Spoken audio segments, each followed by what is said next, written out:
What do you remember about indie music in 2007?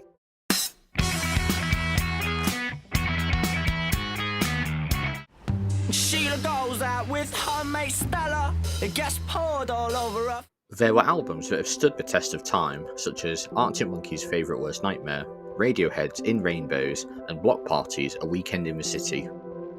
Alongside this, there was also the rise of mainstream emo music.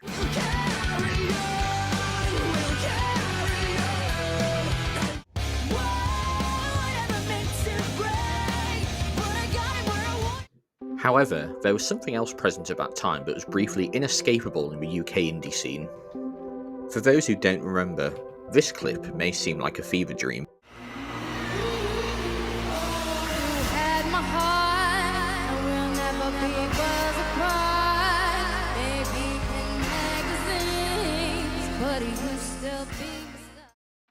Yes, that is Rihanna sharing the stage with Klaxons at the 2008 Brit Awards for a mashup of Umbrella, one of the best-selling songs of the decade, and Golden Scans. Today, we're talking about New Rave.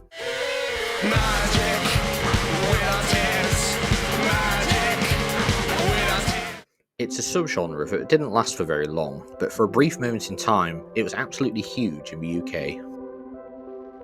The question I'm asking today is, how on earth did we get to that point, and what then happened to new rave music? As a style of music, simply it's a crossover between dance punk and electronica influenced indie.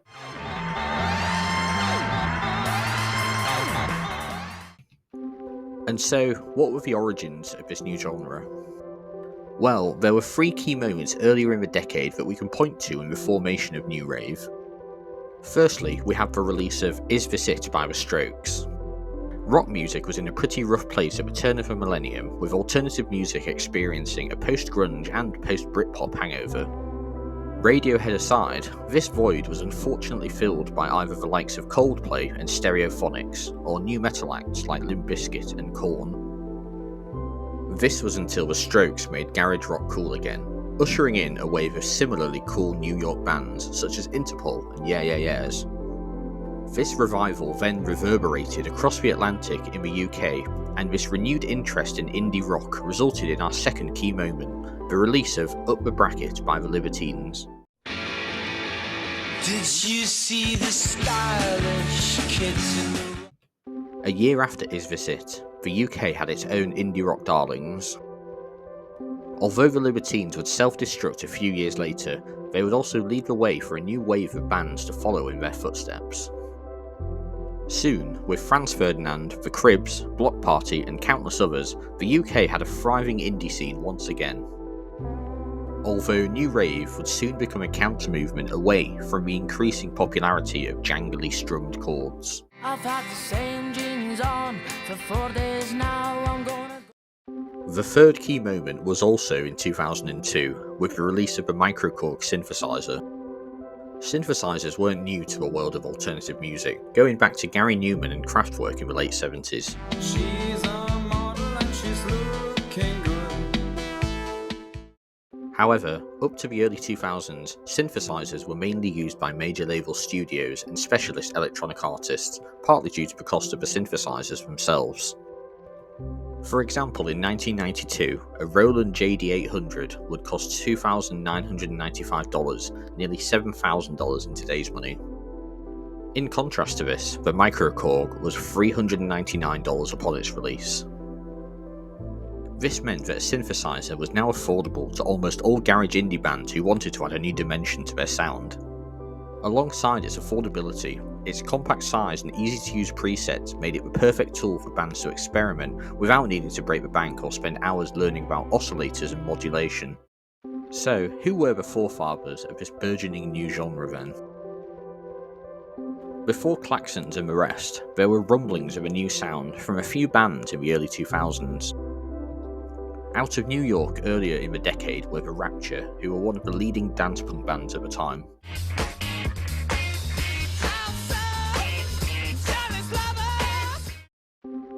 From the UK, there was the short-lived Test Icicles and their only album 2005's For Screening Purposes.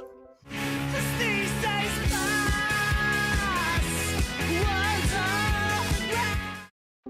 Also from 2005, there was the self-titled debut album from electronic indie legends LCD Sound System.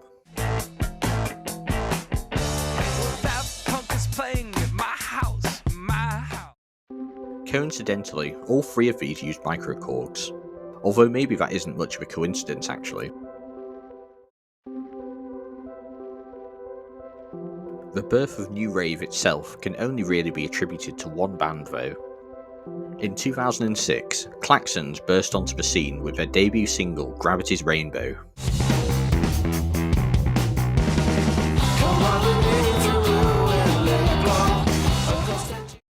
After the music videos for Atlantis to Interzone and Magic featured heavy uses of fluorescent or neon colours and laser lighting, Jamie Reynolds coined the phrase New Rave when fans started bringing glow sticks to concerts. Then, contributing to the rising success of Klaxons was the hype they received in the media. By October that year, they had featured on the front cover of NME, who then recruited Klaxons to headline the NME New Rave Revolution Tour, a spin-off from their yearly NME Awards Tour shows. As well as this, the music videos for their breakthrough singles were in regular circulation on TV music channels such as MTV2 by the end of 2006. The affiliation with NME continued into the new year. After winning Best New Band at the 2007 NME Awards, they then headlined the Shockwave's NME Indie Rave Tour early that year. In January 2007, they released Golden Scans, which would become their best performing song in the UK charts, reaching a height of number 7.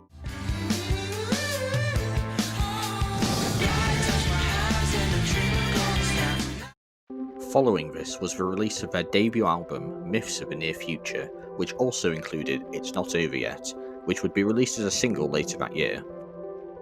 After receiving plenty of praise from critics, the album reached number 2 in the UK album chart, and later beat the likes of Amy Winehouse's Back to Black to win the 2007 Mercury Prize. And in 2008, Klaxons were nominated for British Breakthrough Act and British Live Act at the Brit Awards. That's the reason they then performed their mashup of Umbrella and Golden Scans. Alongside contemporaries such as Hot Chip, CSS and the Sunshine Underground, who would all have the label of New Rave thrown at them from time to time, the success of Klaxons provided a spotlight for a new wave of New Rave bands. Hadouken achieved notoriety in 2007 with their grime-influenced take on New Rave with cult hit That Boy That Girl. That boy's a Hoxton hero, skinny fit jeans and dressed in pink. Disco's debut album Kingdom of Fear came out later in 2007 after they'd supported Klaxons the previous year at the NME New Rave Revolution Tour.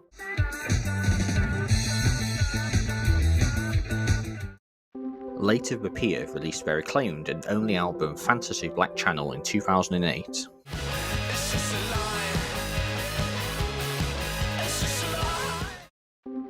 2008 also saw the arrival of Does It Offend You Yeah with their first album, You Have No Idea What You're Getting Yourself Into.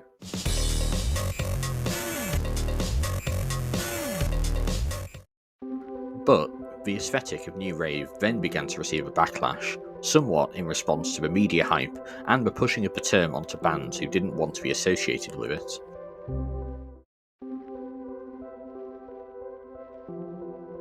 Klaxons themselves banned the use of glow sticks at their shows in April 2007 due to the rising media frenzies around the genre. There was also a crossover in controversy between New Rave and the TV show Skins. The depiction of youth culture in Skins was at times a reflection of New Rave itself, including the drug-fueled excesses of rave-influenced parties and concerts. Plus, the soundtrack for Skins truly captured the heights of the genre, with songs from LCD Sound System, Gossip, Yeah Yeah Yeahs and more featured in the show.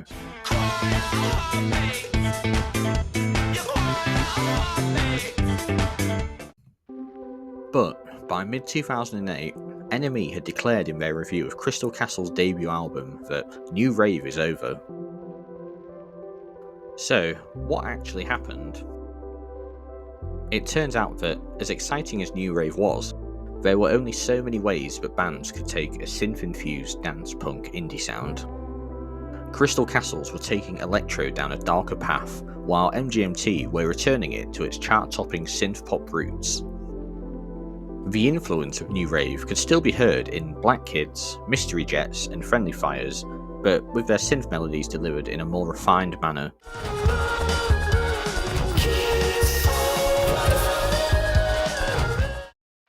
You also had Foals, Vampire Weekend, and Los Campesinos providing newer, fresher sounds in guitar-based indie.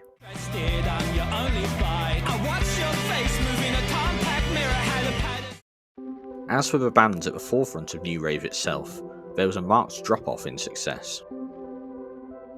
In 2010, Klaxon's second album, Surfing the Void, failed to have the same commercial impact that their debut album did. Plus, Hadouken, Disco, and Does It Offend You Yeah also failed to build on the popularity of their debut albums. Alongside this, the era of landfill indie was also coming to a close. The UK indie scene wasn't as exciting to the masses as it had been earlier in the decade, and by the end of the 2000s, it was harder for a garage indie band to pop up and break through into the mainstream.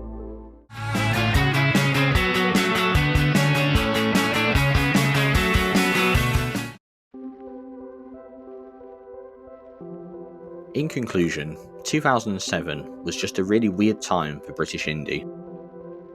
Klaxons were a genuinely innovative and exciting band that deserved the success and hype they achieved at the time.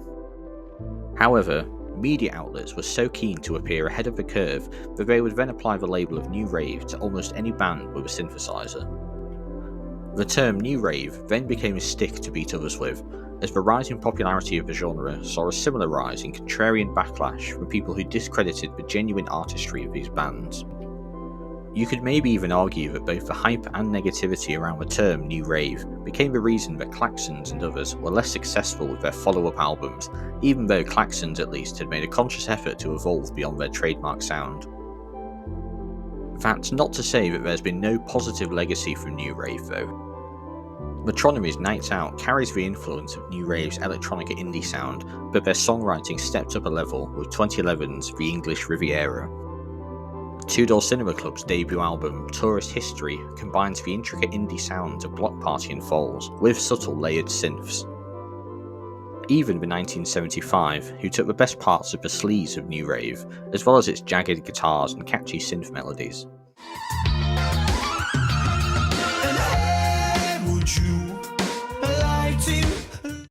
For those that were there in 2007, maybe now the dust has settled, it's time to give Klaxons, Late of the Pier, and Disco the credit they deserve for creating a sound that was not only interesting but also just really fun. The jury is still out on Hadouken though.